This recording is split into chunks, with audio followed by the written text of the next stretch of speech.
Thank you అన్న.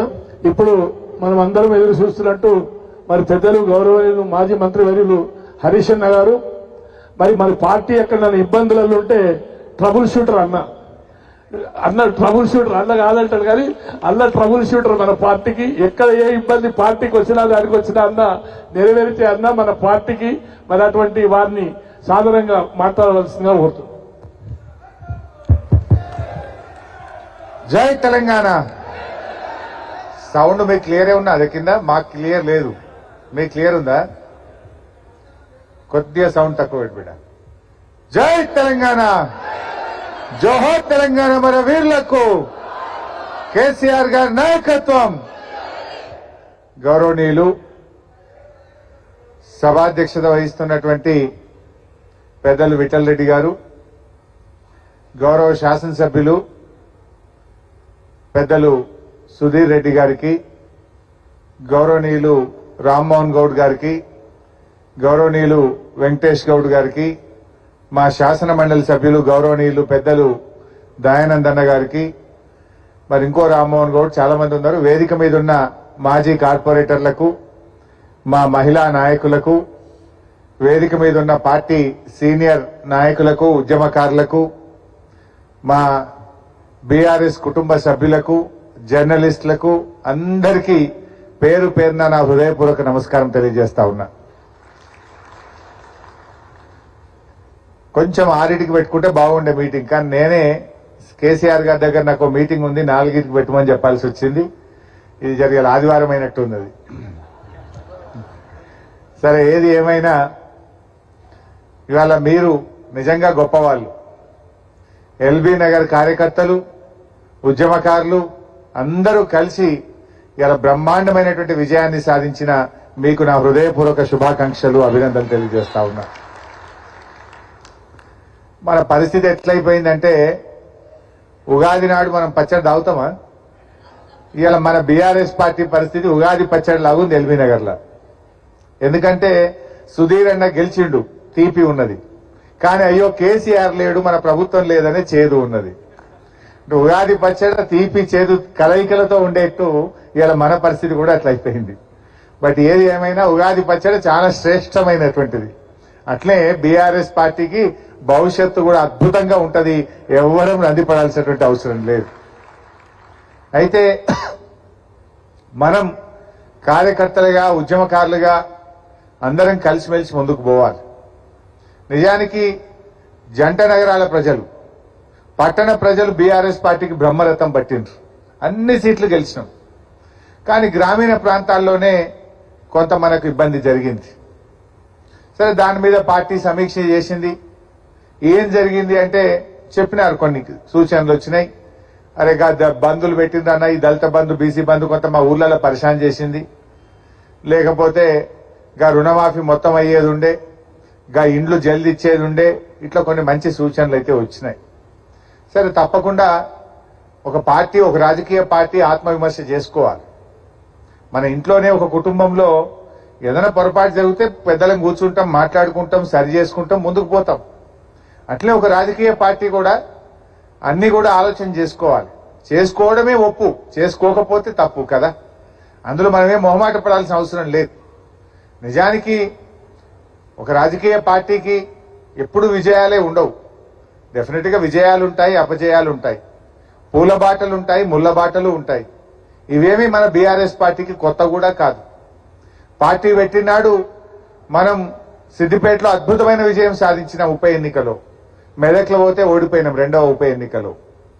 అట్లనే 2004లో కేంద్రంలో చేరినాం, రాష్ట్రంలో చేరినాం, కానీ అప్పటి కాంగ్రెస్ ప్రభుత్వం పట్టించుకోకపోతే రాజీనామాలు చేసి మళ్ళా ఉద్యమాలు చేసినాం. 2009లో తెలుగుదేశంతో కలిసినాం, అనుకున్న ఫలితాలు రాలే. అంత మాత్రాన మనమేమి అయ్యో రాలేదు అని ఆగిపోలేదు, రాలేదు అని కుంగిపోలేదు, అయ్యో భవిష్యత్తు లేదు అని బాధపడలేదు. ధైర్యంగా కొట్లాడినాం, ముంగడికి పోయినాం, తెలంగాణ రాష్ట్రాన్ని మనం సాధించినాం. అట్లనే ఇప్పుడు కూడా అయ్యో ఓడిపోయినామని బాధపడాల్సిన అవసరం లేదు. తప్పకుండా భవిష్యత్తు మళ్ళీ మన బీఆర్ఎస్కే ఉంటుంది.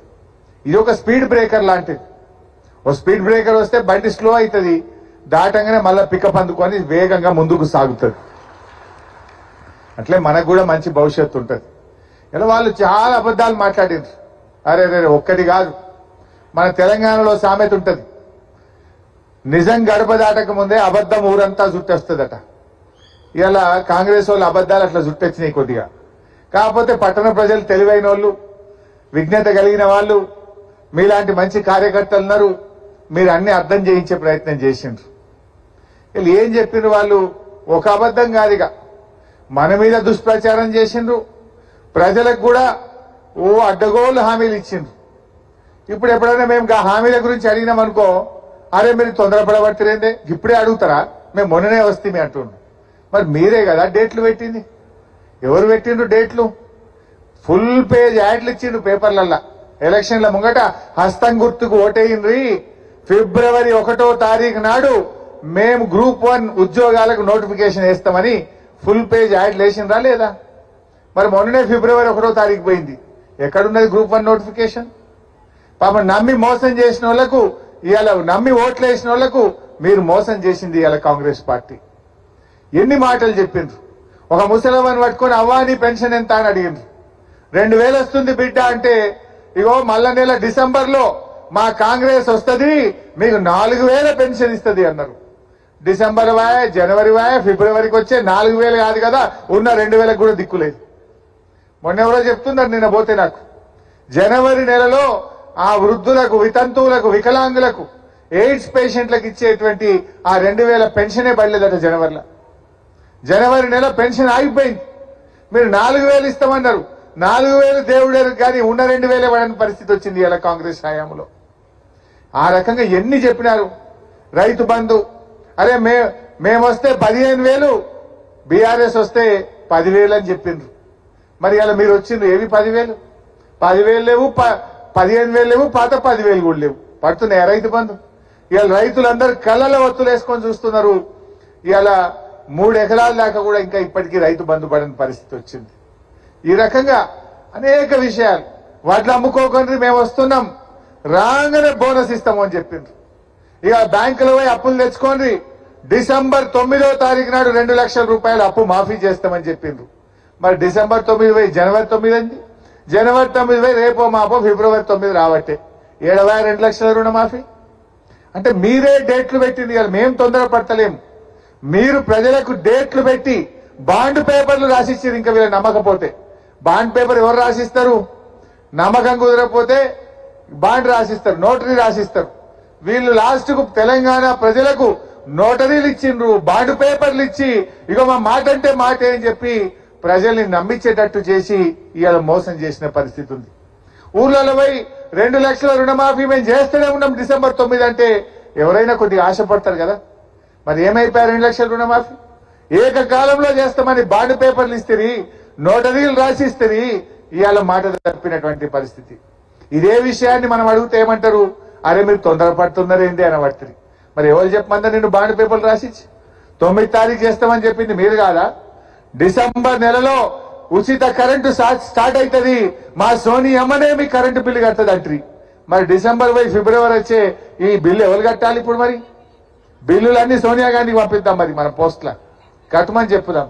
చెప్పలేదా రేవంత్ రెడ్డి? మా సోనియా గాంధీ కడుతుంది అన్నాడు. మరి అలా ఫిబ్రవరి నెల వచ్చినా కరెంటు వాళ్ళు వచ్చి ముక్కు విండి బిల్లు వసూలు చేస్తా ఉన్నారు. అంటే ఈ రకంగా అనేక దుష్ప్రచారాలు చేసిండ్రు. ఇలా అద్భుతమైన సెక్రటరియట్ కట్టిండు మన కేసీఆర్, 125 అడుగుల అంబేద్కర్ విగ్రహాన్ని పెట్టిండు మన కేసీఆర్, అద్భుతమైన కాళేశ్వరం ప్రాజెక్టు కట్టిండు మన కేసీఆర్, హైదరాబాద్ లో ఎటు చూసినా ఫ్లైఓవర్లు కట్టి ట్రాఫిక్ జాములు లేకుండా చేసిండు మన కేసీఆర్, ప్రగతి భవన్ కూడా కట్టిండు మన కేసీఆర్. ఎన్ని అబద్ధాలు ఆడిండ్రు వీళ్ళు. ఉత్తమ్ కుమార్ రెడ్డి పిసిసి అధ్యక్షుడే అన్నాడు, ఇక ప్రగతి భవన్ లో 150 బెడ్రూమ్లు ఉన్నాయన్నాడు, స్విమ్మింగ్ పూల్ ఉన్నదన్నాడు, ఇట్లా కట్టిండ్రు అట్లా కట్టిండ్రు అని ఆ రోజు మన మీద బురద చల్లిండ్రు. మొన్న నేను అసెంబ్లీలో పట్టుకొని గట్టిగా అడిగిన, అయ్యా ఉప ముఖ్యమంత్రి గారు, ఇప్పుడు నువ్వే ప్రగతి భవన్లు ఉంటున్నావు కదా, ఇప్పుడు చెప్పవా ఇప్పుడు ఎన్ని బెడ్రూమ్లు ఉన్నాయో ప్రజలకు సమాధానం చెప్పు, ఈ అసెంబ్లీ వేదికగా నిన్ను అడుగుతున్నా అన్న. నోరిప్పితే ఒట్టు తలకాయ కిందకేసుకొని నవ్వుతున్నాడు. ఇక మరి చెప్పాలి కదా 150 ఉంటే, చెప్పాలి కదా స్విమ్మింగ్ పూల్ ఉంటే. అంటే ఎన్ని దుష్ప్రచారాలు చేసిందంటే బట్టగాల్చి మీదేసినట్టు చేసి రాజకీయంగా లబ్ధి పొందిండ్రు.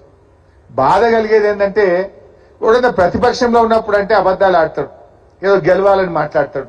కానీ వీడు అధికారంలోకి వచ్చినాక కూడా అబద్ధాలే. కనీసం నేను మిమ్మల్ని ఏమంటున్నా, ఇలా గెలిచిండ్రు, ఏదో ప్రజలు మిమ్మల్ని నమ్మి ఓట్లు వేసిండ్రు, నిజాయితీగా పాలించండి, ప్రజలకు ఇచ్చిన మాట నిలబెట్టుకోండి. అది ఇలా చేతగానటువంటి పరిస్థితి ఇలా కాంగ్రెస్ పార్టీది. వాళ్ళకి అర్థమైపోయింది, మేము ఇక ఇది ఇచ్చేటట్లేమో మాది కాదు అని వాళ్ళకి అర్థమైంది. అందుకే ఈ మధ్య కొత్త డ్రామా స్టార్ట్ చేసిండ్రు. ఏంటిది విన్నారా మీరు? 17కు 17 ఎంపీలు గెలిస్తే రాహుల్ గాంధీ ప్రధానమంత్రి అయితే మేము ఈ 6 గ్యారెంటీలు అమలు చేస్తాం. ఈ దేశంలో ఎవళ్ళన్నా చెప్తాడు రాహుల్ గాంధీ ప్రధానమంత్రి అవుతాడే. మొన్ననే చెప్పిండు ఆమె, ఎవరు, మమతమ్మ గారు, వెస్ట్ బెంగాల్ ముఖ్యమంత్రి మమతా బెనర్జీ గారు చెప్పింది మొన్న ఎక్కడనో, అరే మీ కాంగ్రెస్ పార్టీలు బాగా ఎగుతురు దుంకుతురు, మీ ముఖానికి 40 సీట్లు తెచ్చుకోండి ఎంపీలు చాలు అన్నది. మీకు 40 సీట్లన్నీ వస్తాయా అన్నది మమతా బెనర్జీ గారు. అంటే 40 సీట్లు రాని కాంగ్రెస్ పార్టీ ఈ దేశంలో అధికారంలోకి వస్తుందా? అసలు మీ ఇండియా కూటమి రోజు ఇసుకపోతుంది, పేకమేడలాగా కూలిపోయింది. ఆయన నితీష్ వెళ్ళిపోయిండు, కేజ్రీవాల్ వెళ్ళిపోయిండు, మమతా బెనర్జీ వెళ్ళిపోయింది, సిపిఎం పార్టీ వెళ్ళిపోయింది. అసలు ఎవడన్నా ఉన్నాడా మీ ఇండియా కూటమిలా? మరి ఆడికెళ్ళి అధికారంలోకి వస్తారు మీరు? అంటే ఇవాళ రేవంత్ రెడ్డి గారు మెల్లగా తయారు చేస్తుండిగా, ఆయనకు కూడా అర్థమైంది ఇండియా కూటమి రాదు, రాహుల్ గాంధీ ప్రధానమంత్రి కాడు. అందుకే చిన్నగా ఇప్పుడు ఒక వంట వండుతున్నాడు. ఏమని?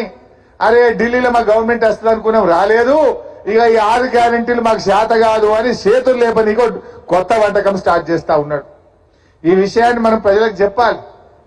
నిజంగా నువ్వు ప్రజలకు ఇచ్చిన మాట నిజమైతే ఈ పార్లమెంట్ ఎన్నికల్లోపు మా అవ్వ తాతలకు 4000 పెన్షన్ ఇచ్చి నువ్వు ఓట్లు అడగాలని చెప్పి నేను డిమాండ్ చేస్తా ఉన్నా. నిజంగా నీ మాట మీద ఉండేవానివైతే పార్లమెంట్ ఎన్నికల నోటిఫికేషన్ వచ్చే లోపు మా అక్క చెల్లెలకు నెలకు 2500 రూపాయలు బ్యాంకులలో వేసి నువ్వు ఓటు అడగాలని చెప్పి నేను డిమాండ్ చేస్తా ఉన్నా. రేవంత్ రెడ్డి నిజంగా నువ్వు మాట మీద ఉండేవాడివైతే డిసెంబర్ 9 2 లక్షల రుణమాఫీ చేస్తా అన్నావు. ఆ రుణమాఫీ చేసినాకనే మా రైతుల ఓటు అడగాలని చెప్పి ఈరోజు నేను డిమాండ్ చేస్తా ఉన్నా. నీకు నిజాయితీ ఉంటే నువ్వు మాట మీద నిలబడు. కానీ అన్ని జూటా మాటలు మాట్లాడు ఇవాళ కాంగ్రెస్ పార్టీకి అర్థమైపోయింది, అలవాటైపోయింది. ఇవాళ మార్పు అన్నారు. ఏమైనా మార్పు వచ్చినా? అదే 2 నెలల్లో వచ్చింది, కొద్దిగంత మార్పు వచ్చింది. 6 లక్షల మంది ఆటో కార్మికులను రోడ్డు మీద వేసిండ్రు. 6 లక్షల మంది ఆటో కార్మికుల జీవితాలు మాత్రం ఆగం చేసి ఇలా మార్పు అయితే తెచ్చిండ్రు మీరు. ఇలా ఇప్పటికి 12 మంది ఆటో రిక్షా కార్మికులు ఆత్మహత్య చేసుకున్నారు. ప్రగతి భవన్ ముందు పోయి ఆటోను తగలబెట్టినటువంటి పరిస్థితి మనం టీవీలో చూస్తే బాధ కలుగుతా ఉంది. మార్పు వచ్చింది. మా సుధీర్ అన్న చెప్పినట్టు ఊర్ల పన్ను అయితే రోజుకు వ్యవసాయానికి 8 గంటల కరెంటు తీసేస్తుండ్రు. పట్టణాలలో అప్రకటితమైన కరెంటు కోతలు, అర్ధగంట గంట కరెంటు పోగానే కాంగ్రెస్ వచ్చింది, కరెంటు పోయింది అంటారు పబ్లిక్. ఒక స్కూల్లో అమ్మాయి అన్నదట మొన్న ఒక రోజు, స్కూల్ అయితా ఉంటే 9వ తరగతి అమ్మాయి, ఆయన టీచర్ పాఠం చెప్తుందట, కరెంటు పోయిందట. ఆ అమ్మాయి ధన్మన్ అన్నదట, కాంగ్రెస్ వచ్చింది కరెంటు పోయింది అంటుందట. 9వ తరగతి అమ్మాయి లాస్ట్కు. ఇవాళ కరెంటు కోతలు, ఇవాళ మార్పు వచ్చింది, కరెంటు కోతల్లో మార్పు వచ్చింది. అదేవిధంగా రైతు బంధు కేసీఆర్ గారు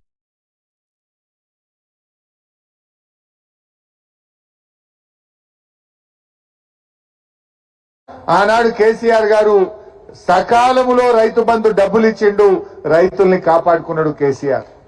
కానీ ఇలా కాంగ్రెస్ వాళ్ళు వచ్చి ఫిబ్రవరి నెల వచ్చినా ఇప్పటిదాకా రైతు బంధు పడ్డటువంటి పరిస్థితి లేదు. అసలు ఎప్పుడన్నా ఫిబ్రవరి దాకా రైతు బంధు పడకుండా ఉన్నదా 10 ఏళ్ల కేసీఆర్ గవర్నమెంట్లా?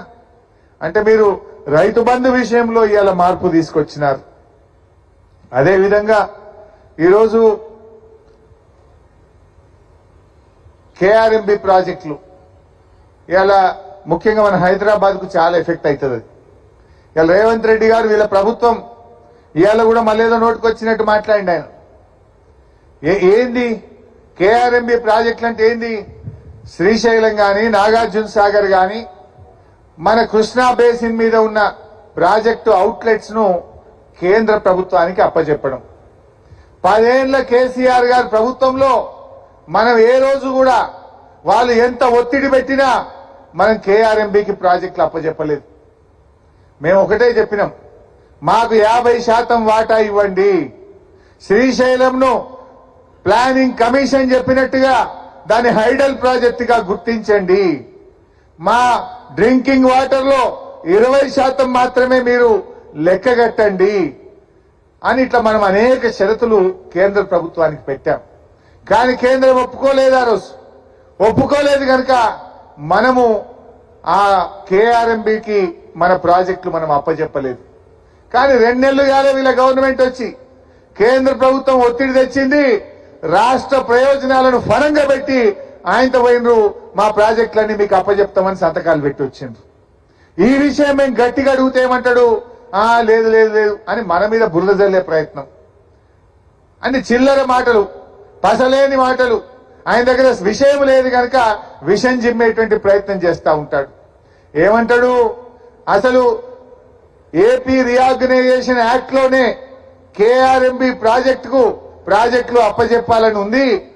ఆ రోజు బిల్లు పాస్ అయినప్పుడు కేసీఆర్ ఎంపీగా ఉన్నాడు. ఇది కేసీఆర్దే బాధ్యత.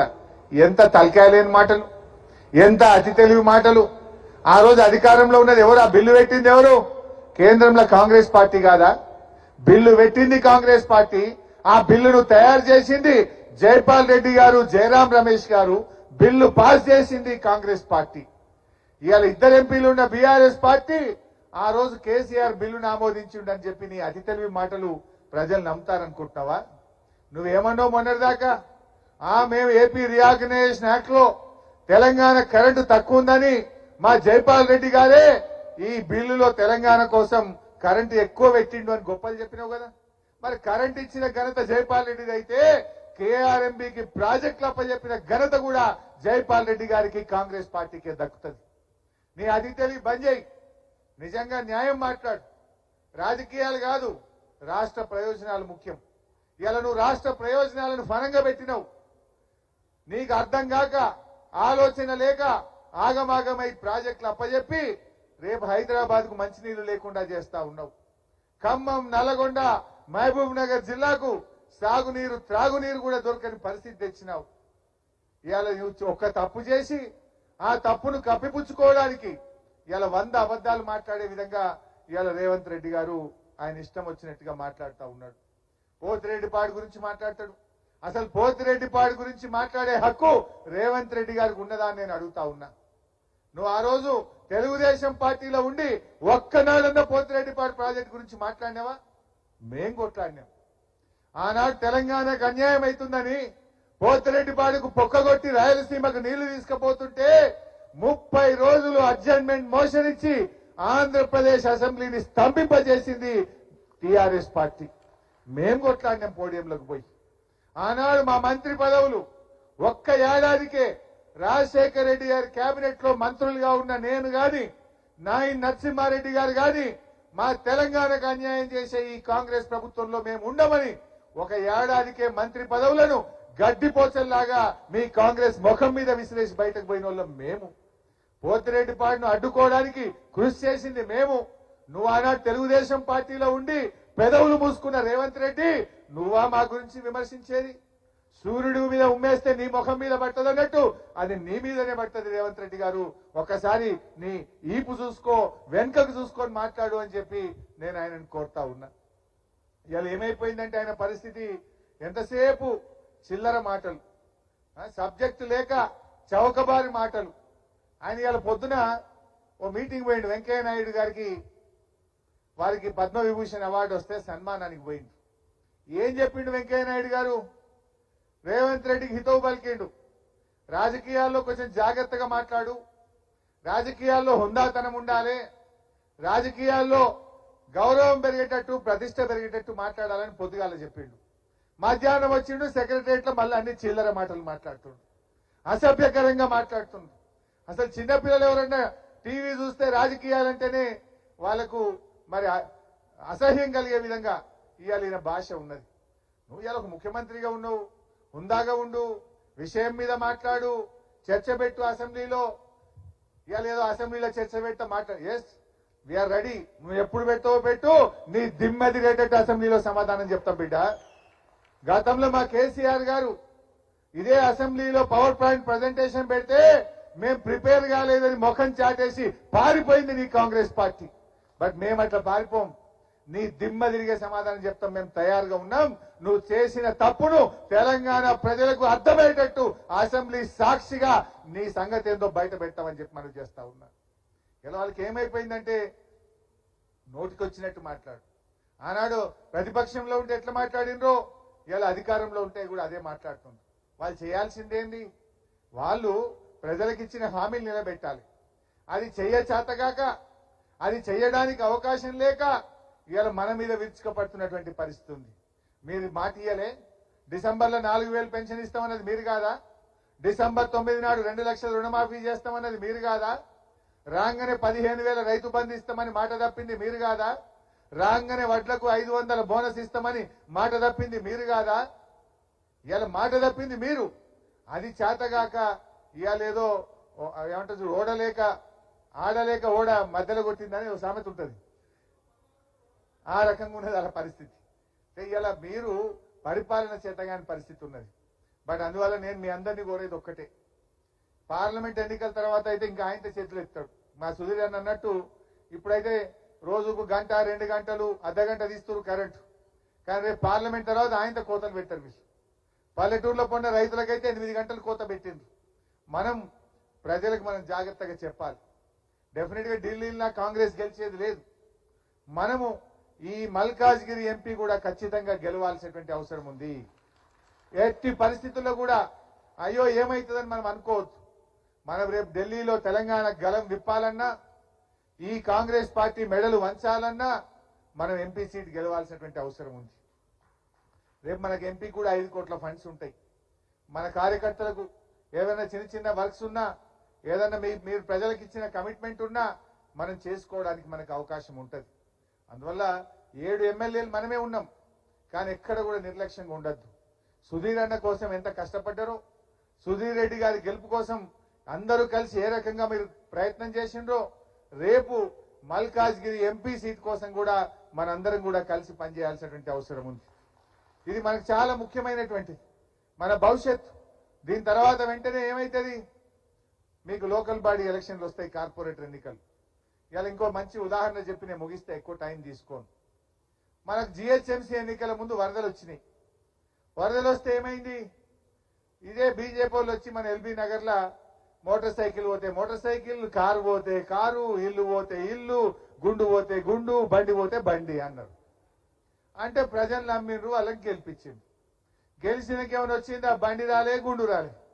తర్వాత బండకేసి కొడితే హైదరాబాద్ లో ఒక్క సీటు గెలవని పరిస్థితి ఇలా బీజేపీని మీరు చూసిండ్రు. రేపు కాంగ్రెస్ వాళ్ళ కథ కూడా గంతే. ఏం చెప్పిండ్రు కాంగ్రెస్ వాళ్ళు? ఇక 2 లక్షల రుణమాఫీ, 15,000 రైతు బంధు, అక్క చెల్లెళ్లకు 2,500, 4,000 ఆసర పెన్షన్, తులం బంగారము, ఇవన్నీ ఇస్తారని ఇలా ఓట్లేసిండ్రు.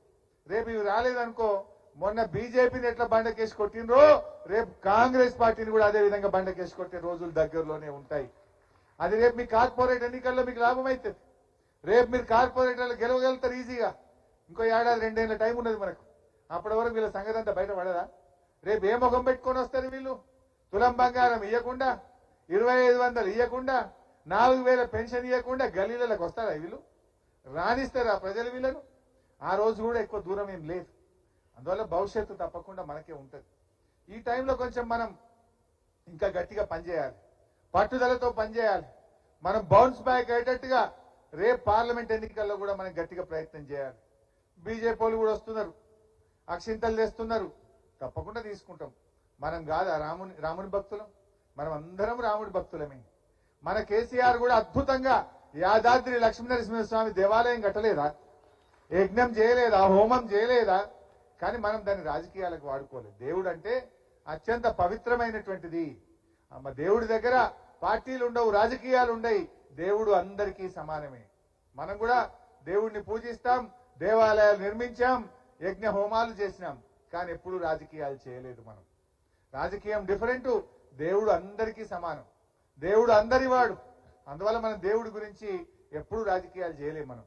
అందువల్ల మనము తప్పకుండా రాముణ్ణి పూజిస్తాం, రాముణ్ణి ఆరాధిస్తాం, కానీ అంత మాత్రాన రాజకీయాలు మాత్రం ఒప్పుకోం. డెఫినెట్ గా రేపు వాళ్ళకు కూడా మనం చైతన్యం తేవాలి. రేపు ఈ రాష్ట్రం సుభిక్షంగా ఉండాలంటే, రాష్ట్ర హక్కులు కాపాడబడాలంటే, రాష్ట్ర ప్రయోజనాలు కాపాడాలంటే ఈ కాంగ్రెస్ మెడలు వంచి హామీలు అమలు జరగాలంటే మన బీఆర్ఎస్ పార్టీ గెలవాలి అని చెప్పి మీరందరూ కూడా ప్రజల్లో ఎక్కడికక్కడ చర్చ పెట్టండి. కొంతమంది అంటుండొచ్చు, అన్నా మీరు ఢిల్లీలో మీ గవర్నమెంట్ లేదు, రాష్ట్రంలో లేదు కదా అని మాట్లాడతారు.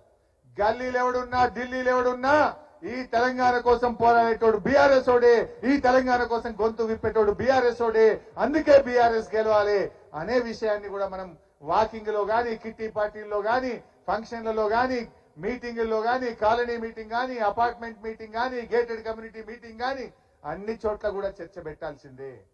మనం గెలిస్తేనే ఈ హైదరాబాద్ భద్రంగా ఉంటది, ఈ హైదరాబాద్ అభివృద్ధి కొనసాగుతుంది, ఈ తెలంగాణ ప్రయోజనాల కోసం మనం పోరాడటం అనేటువంటి విషయాన్ని మనం గట్టిగా ప్రజల్లోకి తీసుకుపోవాలి.